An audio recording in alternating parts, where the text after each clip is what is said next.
Genesis 16. Now Abram's wife Sarai had borne him no children, but she had an Egyptian maidservant named Hagar. So Sarai said to Abram, "Look now, the Lord has prevented me from bearing children. Please go to my maidservant. Perhaps I can build a family by her." And Abram listened to the voice of Sarai. So after he had lived in Canaan for 10 years, his wife Sarai took her Egyptian maidservant Hagar and gave her to Abram to be his wife.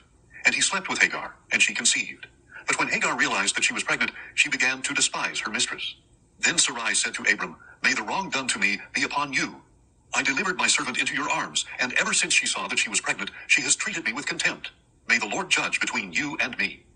"Here," said Abram, "your servant is in your hands. Do whatever you want with her." Then Sarai treated Hagar so harshly that she fled from her. Now the angel of the Lord found Hagar by a spring of water in the desert, the spring along the road to Shur. "Hagar, servant of Sarai," he said, "where have you come from, and where are you going?" "I am running away from my mistress Sarai," she replied. So the angel of the Lord told her, "Return to your mistress and submit to her authority." Then the angel added, "I will greatly multiply your offspring, so that they will be too numerous to count." The angel of the Lord proceeded, "Behold, you have conceived and will bear a son, and you shall name him Ishmael. For the Lord has heard your cry of affliction. He will be a wild donkey of a man, and his hand will be against everyone, and everyone's hand against him. He will live in hostility toward all his brothers." So Hagar gave this name to the Lord who had spoken to her, "You are the God who sees me." For she said, "Here I have seen the one who sees me." Therefore the well was called Beer Lahairoi. It is located between Kadesh and Bered. And Hagar bore Abram a son, and Abram gave the name Ishmael to the son she had born. Abram was 86 years old when Hagar bore Ishmael to him. Genesis 17. When Abram was 99 years old, the Lord appeared to him and said, "I am God Almighty. Walk before me and be blameless. I will establish my covenant between me and you, and I will multiply you exceedingly." Then Abram fell face down, and God said to him, "As for me, this is my covenant with you. You will be the father of many nations. No longer will you be called Abram, but your name will be Abraham, for I have made you a father of many nations. I will make you exceedingly fruitful. I will make nations of you, and kings will descend from you. I will establish my covenant as an everlasting covenant between me and you and your descendants after you, to be your God, and the God of your descendants after you. And to you and your descendants I will give the land where you are residing, all the land of Canaan, as an eternal possession, and I will be their God." God also said to Abraham, "You must keep my covenant, you and your descendants in the generations after you. This is my covenant with you and your descendants after you, which you are to keep. Every male among you must be circumcised. You are to circumcise the flesh of your foreskin, and this will be a sign of the covenant between me and you. Generation after generation, every male must be circumcised when he is 8 days old, including those born in your household and those purchased from a foreigner, even those who are not your offspring. Whether they are born in your household or purchased, they must be circumcised. My covenant in your flesh will be an everlasting covenant.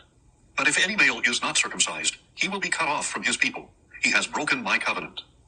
Then God said to Abraham, "As for Sarai your wife, do not call her Sarai, for her name is to be Sarah. And I will bless her, and will surely give you a son by her. I will bless her, and she will be the mother of nations. Kings of peoples will descend from her." Abraham fell face down. Then he laughed and said to himself, "Can a child be born to a man who is 100 years old?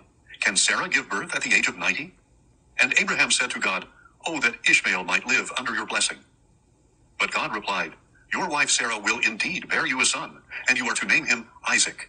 I will establish my covenant with him as an everlasting covenant for his descendants after him.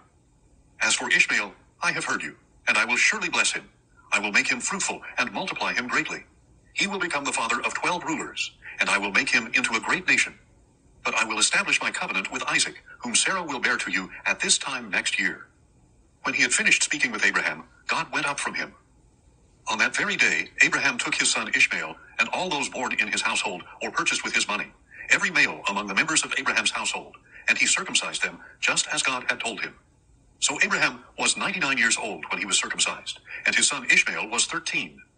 Abraham and his son Ishmael were circumcised on the same day, and all the men of Abraham's household, both servants born in his household and those purchased from foreigners, were circumcised with him.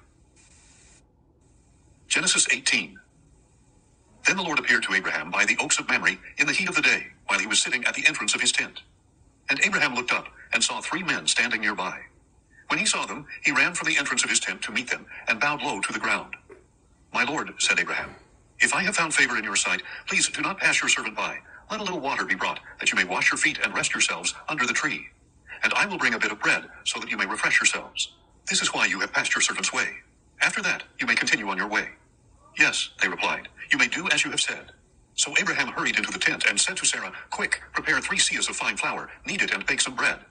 Meanwhile, Abraham ran to the herd, selected a tender and choice calf, and gave it to a servant, who hurried to prepare it. Then Abraham brought curds and milk, and the calf that had been prepared, and he set them before the men, and stood by them under the tree, as they ate.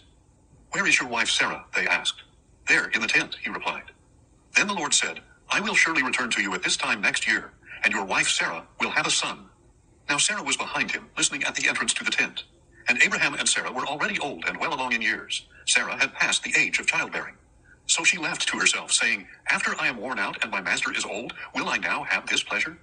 And the Lord asked Abraham, Why did Sarah laugh, and say, Can I really bear a child when I am old? Is anything too difficult for the Lord? At the appointed time, I will return to you, in about a year, and Sarah will have a son.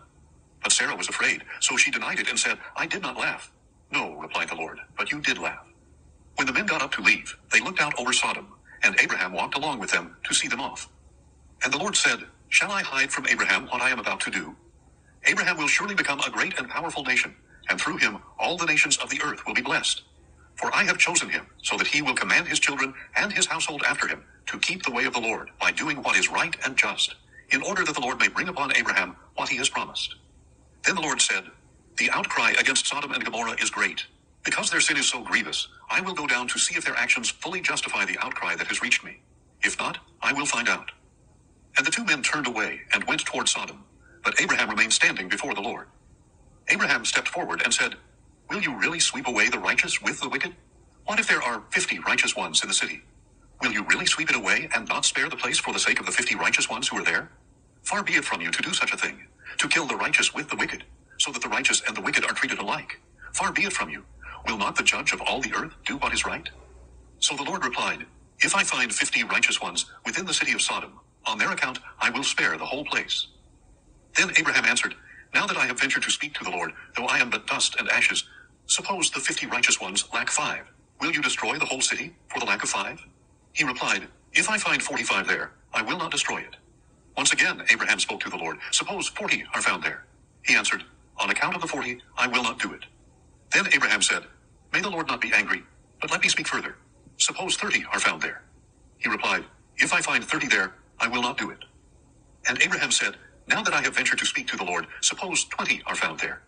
He answered, On account of the 20, I will not destroy it. Finally, Abraham said, May the Lord not be angry, but let me speak once more. Suppose 10 are found there. And he answered, On account of the 10, I will not destroy it. When the Lord had finished speaking with Abraham, he departed, and Abraham returned home.